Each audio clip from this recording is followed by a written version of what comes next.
नमस्कार, जय हिंद साथियों। मेरे पीछे आप कुछ तस्वीरें देख रहे हैं। ये तस्वीर 5 अगस्त 2019 की है। ये वो दिन था जब भारत सरकार ने जम्मू कश्मीर का स्पेशल स्टेटस समाप्त कर दिया। स्पेशल स्टेटस पीछे देने की वजह और उसे समाप्त करने की वजह राजनीतिक से लेकर सामाजिक सब तरह की वजहें थी। फाइनली हुआ यह कि 5 अगस्त 2019 को भारत सरकार ने स्पेशल स्टेटस समाप्त किया। पूरी दुनिया में इस बात को लेकर सरगर्मी बढ़ी और उस देश ने भी, खासकर जिसके देश में ना खाने को है, ना नहाने को है, ना बोलने की आजादी है, ना सरकार है, पूर्व प्रधानमंत्री जेल में पड़े हुए हैं, उन्होंने कहा कि भारत सरकार ने जम्मू कश्मीर के लोगों की सारी स्वतंत्रताएं छीन ली हैं। हमारी सरकार ने इस बात पर पूरा क्लैरिफिकेशन दिया कि देखिए, किसी प्रकार की स्वतंत्रता छीनने का या जम्मू कश्मीर के लोगों को पीछे ले जाने का भारत सरकार की कोई मंशा नहीं है। 370 की धारा को समाप्त करना वर्तमान की राजनीतिक जरूरत के साथ साथ जम्मू कश्मीर के डेवलपमेंट के लिए भी बहुत ज्यादा जरूरी है। फाइनली आज ये न्यूज फिर चर्चा में है। क्यों चर्चा में है, आज हम इस पर बात करेंगे।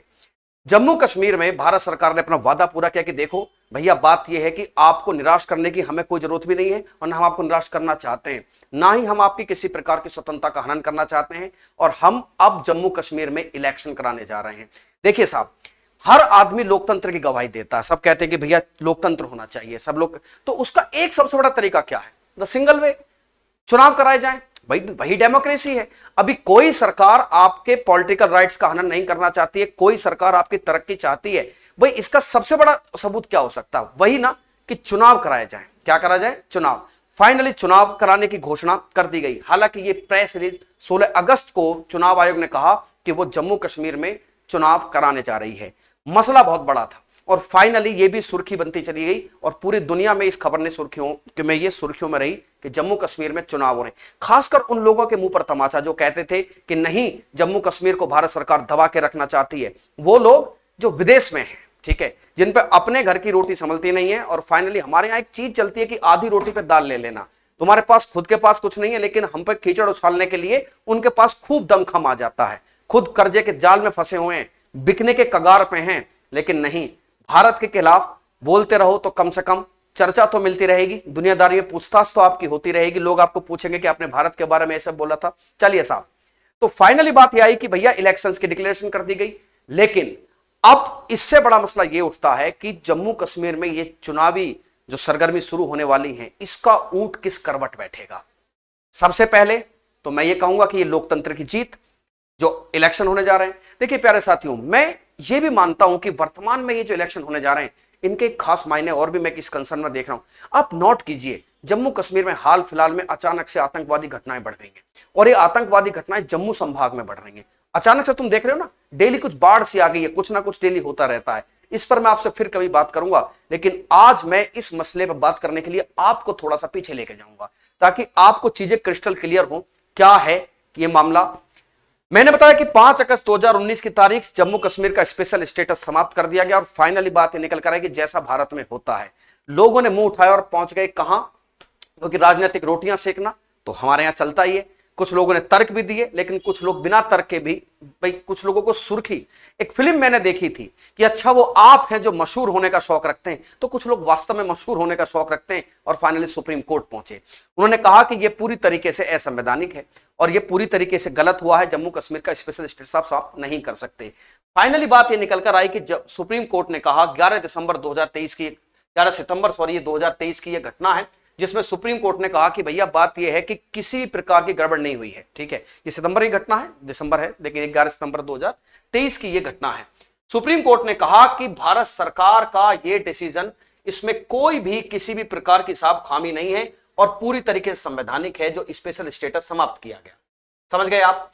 और जैसे ही सुप्रीम कोर्ट ने यह कहा, पाकिस्तान की मीडिया, अगर आप उनकी कभी डिबेट देखेंगे ना, तो मतलब बड़ी ही लो लेवल की डिबेट वो लोग करते हैं। कभी देखना, आपको किसी कॉमेडी शो की देखने की आवश्यकता आपको नहीं पड़ेगी, आप डिबेट देखिए।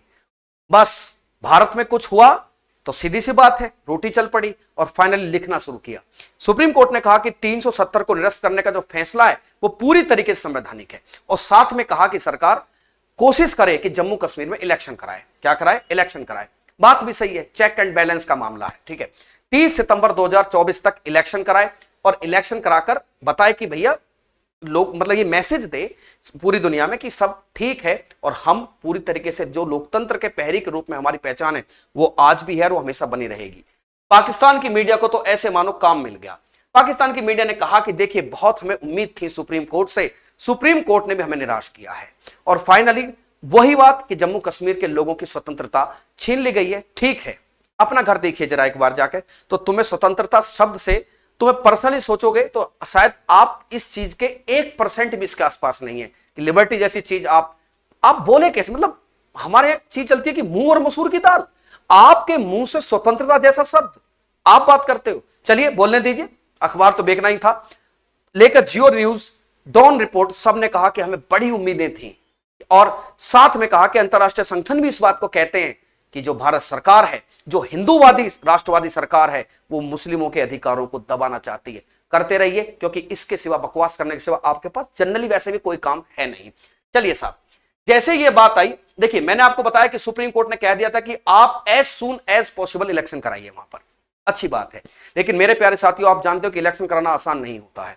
इलेक्शन कराने के लिए सबसे पहले जरूरी था कि जो 5 अगस्त 2019 से पहले जम्मू कश्मीर था उसमें जो सीटें थी उन सीटों को रीअरेंज करना था। सीटों को रीअरेंज कराने का काम चुनाव आयोग करता है, जिसे परिसीमन आयोग कहते हैं।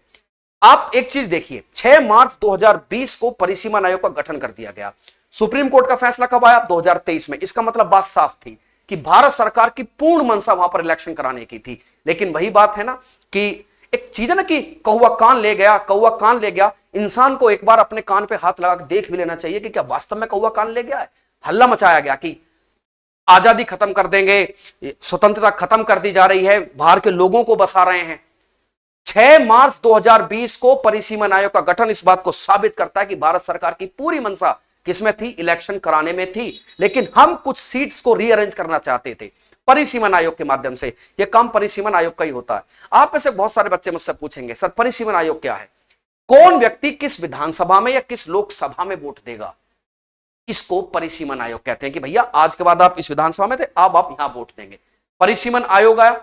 परिसीमन आयोग के जो निर्देशन होते हैं वो सुप्रीम कोर्ट में भी उनके ऊपर सुनवाई नहीं होती है। जस्टिस रंजना प्रकाश देसाई जो है वो इस परिसीमन आयोग की अध्यक्ष थी। परिसीमन आयोग ने परिसीमन किया। हालांकि परिसीमन करने की कोशिश तो पहले भी की गई थी, लेकिन वहां के लोगों ने परिसीमन होने नहीं दिया था। आप जानते हैं, मुझे बताने की आवश्यकता नहीं है कि कितने क्या क्राइसिस थे J&K में। ठीक है, चलिए उस पर फिर कभी बात होगी। परिसीमन आयोग आया तो परिसीमन आयोग ने बहुत कुछ चीजों के कुछ चेंजेस जम्मू कश्मीर की विधानसभा में देखने को मिले। देखिए पहले क्या था, जम्मू कश्मीर में विधानसभा की सीट देख सकते हैं, अब 90 सीटें जम्मू कश्मीर में हो गई है, जो जम्मू संभाग है और एक कश्मीर संभाग है। मेरे प्यारे साथियों एक बात आप समझ लीजिए, यह बात मैं आगे बताने वाला हूं कि इलेक्शन जब होता है तो देखिए हम एक स्टेटमेंट जानते हैं, बाकी सब ठीक है, इतना तो आप जानते ही हैं। हर राजनीतिक पार्टी को वोट चाहिए और वोट के लिए डेमोग्राफिक कंडीशन बड़ी मायने रखती है कि भैया कौन सी आबादी कहां है। तो इस पर मैं भी बात करूंगा। लेकिन क्या बदला, अभी सीटें लोग विधानसभा कितनी हो गई हैं? 19। इसमें 24 सीटें और शामिल की गई हैं पीओके की। बिल्कुल सही बात है, पाक ऑक्यूपाइड कश्मीर। हालांकि पाकिस्तान कहता है कि ये पीओके नहीं कहता, वो कहता है कि ये आजाद कश्मीर है। अभी आजाद कश्मीर है तो तुम्हें मिर्ची काहे लगती है भैया? जब हम पीओके की बात करना शुरू करते हैं, अभी आपने सुना होगा खूब वहां प्रोटेस्ट हो रहे हैं, आर्मी अत्याचार कर रही है, लोगों को दबा रही है अत्याचार को। वो चाहते हैं कि भैया मैं भारत में शामिल करो। खैर वो भी एक दिन होगा ही, क्योंकि हमारा ही है वो। ठीक है, 24 सीटें हमने उनके लिए भी रखी हैं। 90 सीट इस प्रकार से टोटल सीट 90 प्लस 24 हो जाती है 114। और क्या बदलाव हुए? जो कश्मीरी पंडित हैं, अभी कश्मीरी पंडित अचानक से सबको याद आ गए हैं। अचानक से, इससे पहले किसी को याद नहीं रहे थे, अचानक से सबको याद आने लगे। समझ गए कि इनका तो ध्यान रखना ही पड़ेगा। बताऊंगा किसने क्या क्या ध्यान रखा। तो कश्मीरी पंडितों के लिए 2 सीट क्या कर दी गई हैं कि 2 सीट रिजर्व कर दी गई हैं कि भैया ये तो रहेंगे। 1 सीट रिजर्व की गई है कि मेरे प्यारे साथियों जो पीओके से आए हैं, 1 सीट उनकी भी रहेगी। ठीक है, साथ में पहली बार एसटीओ को आरक्षण दिया गया है ना। एसटी क्या दिए गए? एसटी सीटें रिजर्व की गई हैं। इस प्रकार टोटल सीटें 90 हैं। 24 जो पीओके की हैं वो भी साथ में रखी गई हैं, तो कितनी होगी? 114। आपका पहला सवाल कि सर पीओके तो अभी वहां तो इलेक्शन होगा ही नहीं। सही बात है, लेकिन अगर इलेक्शन नहीं होगा तो कोई बात नहीं, लेकिन उसको सीटें हमें रखना जरूरी है। वो हमारा अंग है भाई। तुमने कब्जाया हुआ वो बात अलग है, वो पार्ट किसका है? वो पार्ट हमारा है। फिलहाल इन सब सातों के साथ परिसीमन आयोग ने रिपोर्ट दी और परिसीमन आयोग की रिपोर्ट के बाद अब इलेक्शन होने जा रहे हैं। जैसे ही इलेक्शन की घोषणा हुई, असली रंग निकल कर आया। क्या निकल कर आया? असली रंग। देखिए, ये हमारे चुनाव आयुक्त साहब हैं, इन्होंने कहा कि भाई साहब हम इलेक्शन कराने जा रहे हैं, ठीक है। पहले सरकार का भी वादा था, फिर कोर्ट ने भी कहा और हम भी बता दें साहब कि भैया हुआ यह है कि हमें बड़ा कॉन्फिडेंस है कि इलेक्शन वहां हो जाएगा। कि देखिए, लोकसभा के इलेक्शन हुए, खूब शांतिपूर्वक इलेक्शन हुए, लोगों ने बहुत उत्साह दिखाया, लोगों ने खूब बढ़िया करके वहां वोटिंग की। हमें पूरा भरोसा है, माहौल हम देख चुके हैं, हम इलेक्शन कराने वहां जा रहे हैं। और इलेक्शन कराने के लिए मैंने बताया कि भैया 3 चरण में इलेक्शन ये होने जा रहा है। कितने चरण में? 3 चरण में होगा। पहला 18 सितंबर, 25 सितंबर, फिर 1 अक्टूबर। 4 तारीख को मतगणना होगी और फाइनली बात यह है कि 6 तारीख के लमसम सरकार गठन का जो अंतिम निर्णय है वो सामने आ जाएगा। अब आगे चलते हैं।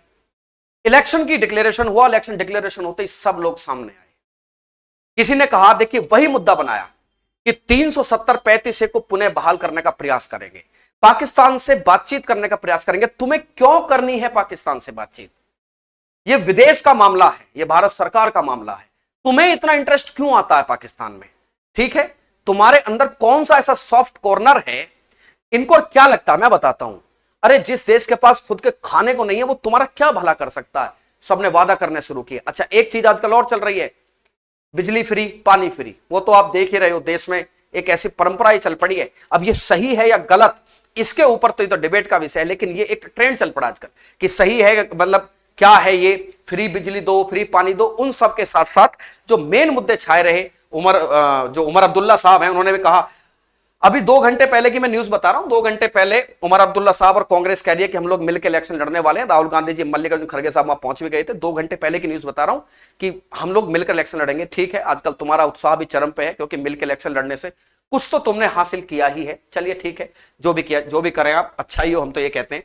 अनुच्छेद 370 और 35 की बहाली की जाएगी और पाकिस्तान के संबंधों को बेहतर हम करेंगे। करिए संबंधों को बेहतर। डेली जवान शहीद हो रहे हैं हमारे, और ये संबंध बेहतर करेंगे। ठीक है, तो इन सब वादों के साथ सारी पार्टियां उतरी। देखिए, मैं इससे पहले आगे चलूं, मैं आपको एक चीज बताना चाहूंगा कि एक्चुअल में मामला है क्या। इससे पहले इलेक्शन हुए थे, जब 2014 में इलेक्शन यहां हुए थे J&K में, तो J&K में बीजेपी भी उत्साहित है, भाजपा, पीडीपी, नेशनल कॉन्फ्रेंस सब उत्साहित है, क्योंकि बीजेपी को पिछली बार ठीक ठाक जनादेश मिला था। यहां पर मैंने आपको बताया कि देखिए, किसी भी पॉलिटिकल पार्टी, अभी चूंकि सब घूम रहे हैं, सबको वहां सीटें चाहिए। पहले देखिए 2018 में जब हुए थे, 2018 के आपके रिजल्ट आपके सामने, ठीक है। जो पीडीपी है, पीपल्स डेमोक्रेटिक पार्टी, उसको कितनी 28 सीटें मिली थी। महबूबा मुफ्ती साहब, हालांकि इन्होंने कहा था कि टाटा बाय बाय, हमें तुम्हारे साथ सरकार चलानी नहीं है। सरकार 2018 में गिर गई थी। 2019 में आप जानते हो कि वो सब जो स्पेशल स्टेटस है उसको समाप्त कर दिया गया। अब इलेक्शन डिक्लेयर हो गए हैं। मैंने बता दिया कि 3 चरण में चुनाव होने हैं।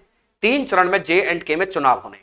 सबसे पहली बात तो उन लोगों का मुंह बंद हो जाएगा जिनको हमारे देश में जनरली, क्योंकि बात क्या है ना, हमारे देश में बोलने की आजादी है, हमारे देश में बकवास करने की आजादी भी लोग समझने लगे हैं। तो उन लोगों को जवाब कि देखो भैया, ऐसी कोई मंशा हमारी नहीं थी, और मैंने ये बता दिया कि पूरा प्रोसेस चला आ रहा था। जिस दिन से स्पेशल स्टेटस रहता था, उसी दिन से मंशा साफ थी कि भाई चुनाव कराएंगे।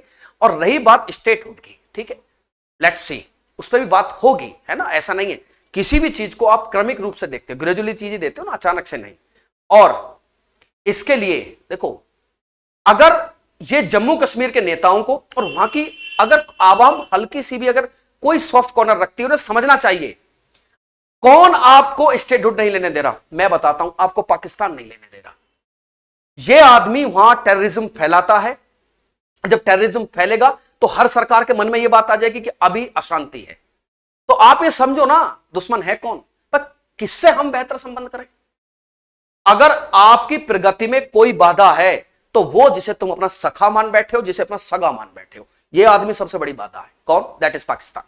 चलिए साहब, और फाइनली मैंने आपको बताई थी कि भैया 2018 में इलेक्शन हुए, ये उसके रिजल्ट हैं। अब देखिए अब क्या मामला है। मैंने कहा कि किसी भी जो बीजेपी है उसको भी 25 सीटें मिली थी, पीडीपी को 28, तो उन्हीं की मुख्यमंत्री भी बनी थी। जम्मू कश्मीर में आखिरकार 370 हटी, 35A हटा। क्या बदला जम्मू कश्मीर में? क्यों लोग उत्साहित हैं? देखिए, चुनाव कराने के लिए भी एक अंदर से आत्मा की जरूरत होती है। अंदर समझते हो कि हमें इलेक्शन करा लेनी चाहिए। मैं इस बात को थोड़ा सा, इस बात से अलग हटके मैं तुमसे बताना चाहूंगा मेरे प्यारे साथियों। होता यह है कि हर पार्टी ये चाहती है कि जब मेरी कंडीशन फेवरेबल हो तब जाकर इलेक्शन होना चाहिए। इसमें कोई छुपाव नहीं है, ना ये झूठ है बात कि सब लोग यही चाहते हैं कि जब मेरा इलेक्शन, मेरी कंडीशन फेवरेबल हो, है ना, जब मुझे एहसास हो भी है या नहीं वो दूसरा मामला है, तो इलेक्शन कराए जाने चाहिए। 5 अगस्त 2019 के बाद जम्मू कश्मीर में क्या बदला और जम्मू कश्मीर में क्या जो है आप जातिगत आंकड़े देखते हैं। एक्चुअल में जम्मू 2 भागों में बटा है, एक जम्मू कश्मीर, एक है जम्मू संभाग, एक है कश्मीर संभाग। जब आप कश्मीर संभाग देते हो, जम्मू संभाग में हिंदू मेजोरिटी है और कश्मीर संभाग में मुस्लिम मेजोरिटी है, तो लोग अपने अपने हिसाब से आंकड़े सेट करने में लगे हुए हैं। ठीक है, देख लीजिए जम्मू संभाग है और आप देख सकते हो कि 68% क्या है, मुस्लिम है और 28.44, ये 2011 का आंकड़ा मैं आपको बता रहा हूं, 28.44% जो है वहां पर हिंदू हैं। हिंदुओं में भी जो मोस्टली हिंदू रहते हैं वो जम्मू संभाग में रहते हैं। Are you getting my point? क्या समझ रहे हो? आतंकवादी घटनाएं कहां ज्यादा बढ़ रही हैं? जम्मू संभाग। सोचिए, दिमाग लगाइए, यूज द ब्रेन, हो क्या रहा है एक्चुअल में। तो वही बात है ना, अरे तुम लोगों को लगता है वो सगा है नेता जो कह रहे, तो भाई साहब बात यह है कि वही है जो तुमको, तुम्हारी तरक्की में बाधा है, लेकिन फिर भी एक राजनीतिक इच्छा शक्ति होती है जिसके आगे सब फीका हो जाता है। यह बात आप समझ लीजिए, अगर राजनीतिक इच्छा शक्ति और संसाधन हमारे पास हैं तो आप किसी भी स्टेट को बहुत आगे लेकर जा सकते हैं। उसी क्रम में क्या बदला थी देखिए, 5 अगस्त 2019 को जब राज्य की जो जीएसडीपी 1 लाख करोड़ थी, विशेष राज्य का दर्जा समाप्त होने के बाद ये 2.27 लाख करोड़ हो गई है जो स्टेट जीडीपी है।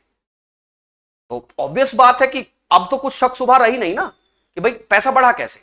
टूरिज्म से बढ़ावा, रोजगार और बहुत सारी कंपनीज, जो कंपनियां बिल्कुल कतराती थी, आना नहीं चाहती थी, वो जम्मू कश्मीर में आई और बहुत सारी चीजों की नींव रख दी। 2 नए AIIMS, medical college, cancer hospitals और नर्सिंग कॉलेज, ये सब क्या है। तो कहीं ना कहीं मेरे प्यारे साथियों, अपने कामों को लेकर केंद्र सरकार भी उत्साहित है और उत्साहित होने के साथ साथ अपनी नैतिकता को बरकरार बनाते हुए कि भाई चलो ठीक है, इलेक्शन कराना है, लोकतंत्र पे कोई धब्बा नहीं लगना चाहिए। संभवतः इन्हीं सब बातों को ध्यान में रखकर जम्मू कश्मीर में विधानसभा के चुनावों की घोषणा की गई है। देखिए अब सितंबर में इलेक्शन होने हैं, है ना। मैंने बताया कि सही 2 घंटे पहले की खबर मैं आपको बता रहा हूं कि जो उमर अब्दुल्ला साहब हैं और कांग्रेस के राहुल गांधी, वही अभी तो मैं मतलब न्यूज फ्लैश हो रही थी, उसका एग्जैक्ट क्या है मामला वो तो पता चलेगा थोड़ी देर बाद, कि हम मिलकर इलेक्शन लड़ने वाले हैं प्यारे साथियों। तो ये सूचना मुझे आप तक पहुंचानी थी और साथ में ये बताना था कि इस घटना का सार कहां है, कहां से शुरू हुई और वर्तमान में इसकी क्या स्थिति है ना। तो आई होप आपको इससे बड़ी चीजें सीखने को मिली होंगी। बहुत सारी बातें हैं इसमें, आप इसके बारे में आप अपनी क्या राय रखते हैं मेरे प्यारे साथियों, इस बात को आप कमेंट सेक्शन में कमेंट करना नहीं भूलिएगा। और मैं इसी के साथ मिलूंगा कल फिर आपसे एक नई वीडियो के साथ, और तब तक के लिए धन्यवाद। जय हिंद दोस्तों।